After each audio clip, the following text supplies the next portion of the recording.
ফিরে এলাম আলোচনায়। আমি তীর্থঙ্কর বাবুর কাছে আসবো। এই যে কেন্দ্রগুলোতে যেখানে আনএক্সপেক্টেডলি কিছু জয় হয়েছে, সেগুলোকে কিভাবে দেখছেন? ঈশা খান চৌধুরীর জয় ঠিক আছে, তাও ভাবা গেছিল কিছুটা হলেও, কিন্তু জোর টক্কর ছিল। পাশাপাশি অধীর রঞ্জন চৌধুরীর কথা আরো একবার বলতে হয়, কারণ এখানে তো ইউসুফ পাঠানের জয়টাকে ব্যাখ্যা করাই সম্ভব হচ্ছে না। অধীর রঞ্জন চৌধুরীর জয় অপ্রত্যাশিত, অধীর রঞ্জন চৌধুরীর পরাজয় অপ্রত্যাশিত।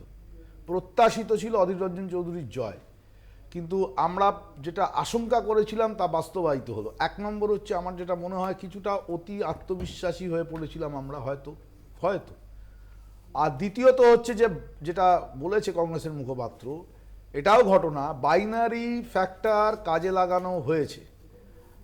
একটা কেন্দ্রে, আমি সালারের উদাহরণ দিয়ে বলছি, সালারে ভোট লুট হয়েছিল, কিন্তু সেটাকে অতটা গুরুত্ব দিয়ে দেখা হয়নি।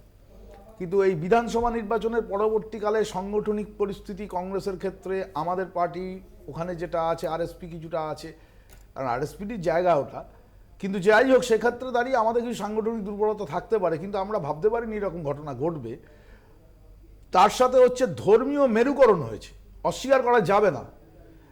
সংখ্যালঘু ভোটকে কনসলিডেট করা হয়েছে, তৃণমূলের পক্ষে সংখ্যালঘু ভোটকে কনসলিডেট করতে সমর্থ হয়েছে।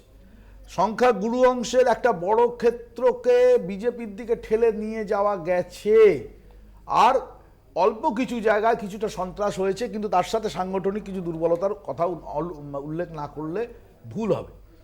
দ্বিতীয় হচ্ছে কমরেড সেলিমদার এখনো পর্যন্ত যা ফাইনাল রেজাল্ট বেরোয়নি, কিন্তু আমরা আশা করেছিলাম মোহাম্মদ সেলিম তিনি মুর্শিদাবাদ কেন্দ্র থেকে জয়ী হবে।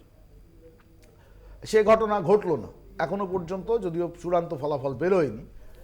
কিন্তু আমরা সেক্ষেত্রে আমরা মনে করি যে সেক্ষেত্রেও একই রকমভাবে বেশ কিছু ক্ষেত্রে এই ধরনের বাইনারি করাতে সম্ভব হয়েছে। আমাদেরও কিছু হয়তো অতি আত্মবিশ্বাসী হয়ে পড়েছিলাম, কিন্তু আমরা এটা আনএক্সপেক্টেড এইগুলো বলছি। কিন্তু আপনি 7 লক্ষর ব্যবধানে জয়, এটাও আনএক্সপেক্টেড। ডায়মন্ড হারবারে 7 লক্ষ ব্যবধানে জয় আনএক্সপেক্টেড। কারণ হচ্ছে যে এইটা হচ্ছে জঙ্গিপুরেও আপনাদের জানিয়ে রাখি একটু বিরত